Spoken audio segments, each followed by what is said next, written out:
Барлықтарыңызға сәлем, каналға тіркеліп, лайк басуды ұмытпаңыздар. Мен сіздермен бүгін томат согында маринадталып жабылатын қызанақ пен қиярдың жасалу жолын көрсететін болам. Ол үшін бізге қиярымызды 2 сағат суға алдын ала салынып тұру керек.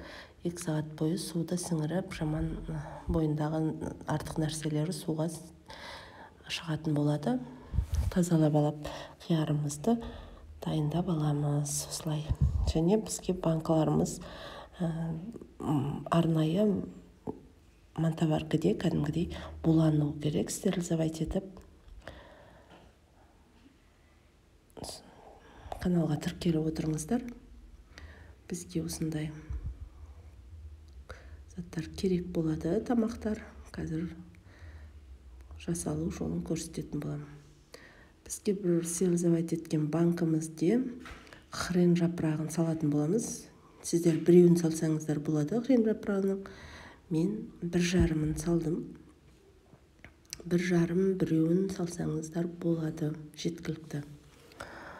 Оның үстіне укроп саламыз. Бізге зонтик укроп керек емес. Кәдімгі магазиннен алған мынадай укроптар жарайды болады. Себебі бізде согымыз, томат согын артынан ішетін кезімізде зонтик укроп мешать етеді. Сондықтан бізге осындай укроп керек болады. 2 бас укроп керек болады.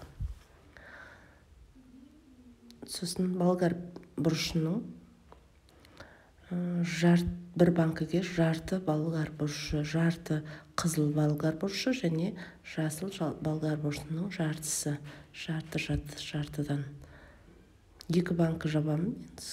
Қазір сіздерге 2 банкі жауып көрсететін болам. Сонда бір қызыл, бір жасыл болгар бұрышы кетеді 2 банкіге. Жартыдан кетеді.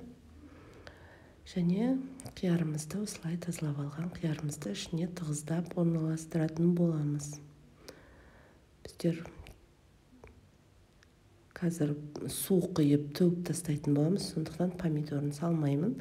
Тек қиярын ғана салып, бірінші суда тек қана қиярды ғана саламын. Бірінші су құятын болған суын құйып, суын төгіп тастайтын болғандықтан біз қазір ешқандай басқа дәмдеуіштер, чеснок дегендерімізді салмаймыз. Қазір сақырлап қайнап тұрған ыстық суды үстіне қойып, 20 минутқа қалдыратын боламыз.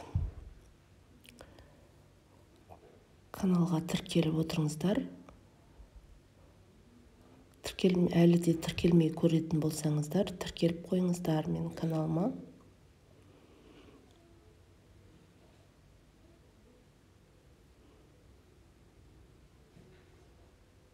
Мен қалай жасадым, дәл солай жасасаңыздар, өте дәмді маринадталған қияр мен помидор болып жасап шығасыздар.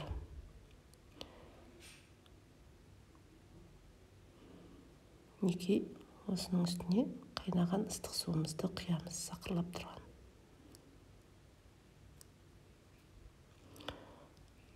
Және оны 20 минутқа қалдырамыз.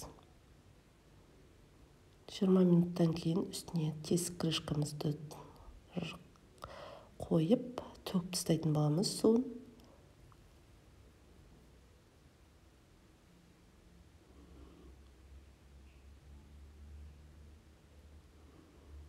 Осылай ауасы жоғары шығып, керемет бір процесс жүріп жатады. Біз бұл суды төгіп тастайтын боламыз. Қазір 20 минуттан кейін 20 минутымыз өтті. Енді суды төгеміз. Бұл су бізге керек емес. Екінші рет қайта пайдаланбаймыз. Екінші рет бізге таза басқа су, қайнап тұрған суды құятын боламыз тағы.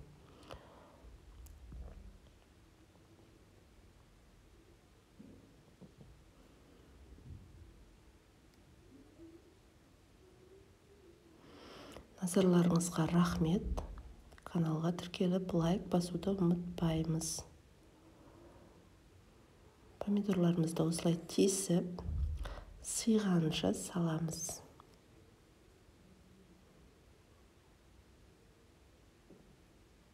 Видеоны соңына дейін көріңіздер. Егер сіздердің чесноктарыңыз ірі болатын болса, 3-еуін салсаңыздар болады. Мен 4 басын салдым, себебі менікі кішкентайлау чесноктарым. Сіздер егер ірі болып жатса, 3-еуін салсаңыздар да жеткілікті. Сыйғанша қызанақтарымызды орналастырамыз. Арасында лавровый листімізді салып жібереміз. 3-4-еуін салсаңыздар жеткілікті.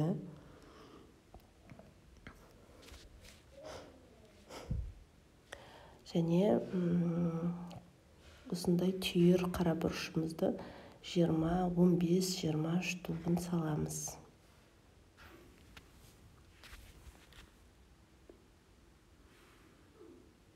Помидорларымыз қатты үлкен болмаған дұрыс.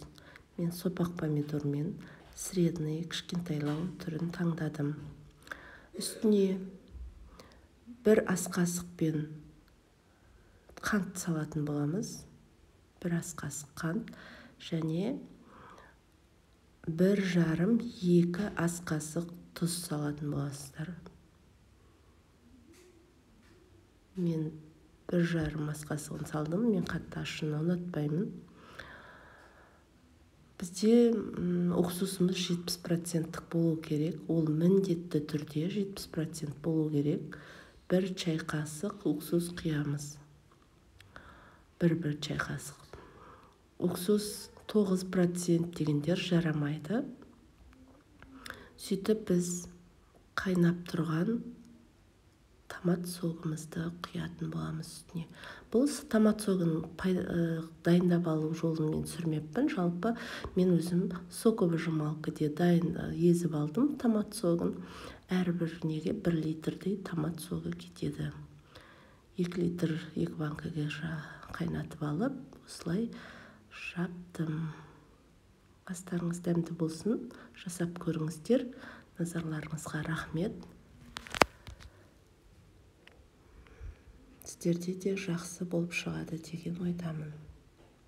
Сәттілік. Баршаңызға рахмет.